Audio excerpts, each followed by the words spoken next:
Hello ladies and gentlemen, I am David and I want to welcome you all officially to my YouTube channel, Learn IT Online Class, your mobile IT class. In this video, we will be talking about OBS. OBS is a short abbreviation for the words Open Broadcasting Software.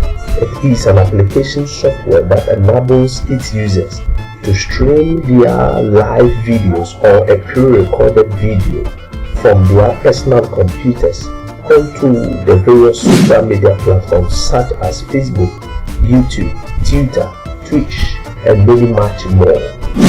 While smartphone enables you to stream live normally, OBS enables you to stream in a professional and virtual way with the addition of animated lower text, moving text or scroll text, commercial breaks, adverts, and many much more. This is what it takes to be able to stream live on OBS. You need to install the application software OBS. You need a personal computer, preferably i5 and above. You need a good internet access. You also need a webcam or a professional camera. You will also need an input sound from the computer or from an external microphone. OBS is an application software recommendable for all who endeavor to make publicly known their products, services, events, messages, ideas, and more.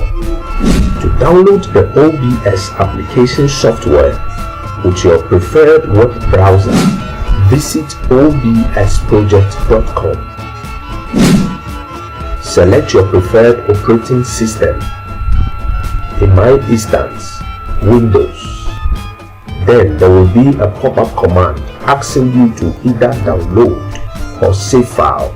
Select either of them to download or save the file on your PC. Once OBS is downloaded, a shortcut icon of the application software OBS will be made available on your desktop. You can also search for it from your program's file. Open OBS. Once OBS is open, this is how its default user interface looks like. At the top is the menu bar. It comes with varying options. We will be attending to this in our subsequent videos.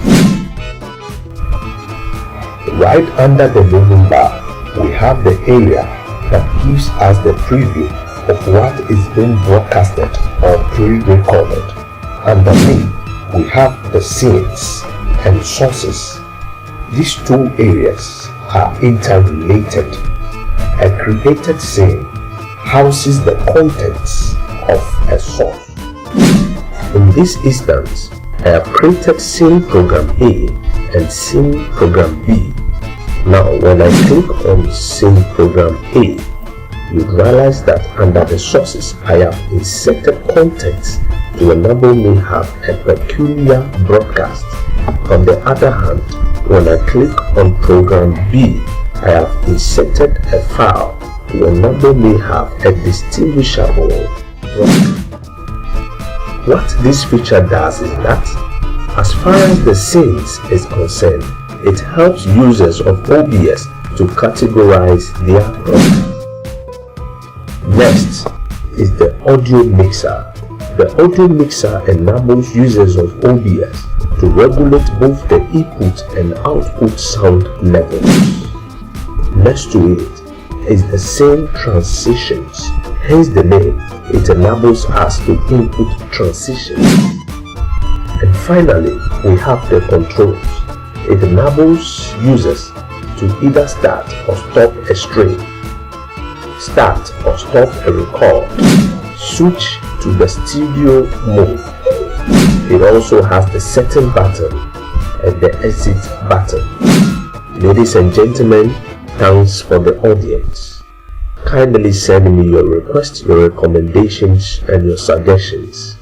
Remember to subscribe to my YouTube channel, Learn IT Online Class, your mobile IT class, and also click on the notification bell to get updates of subsequent videos.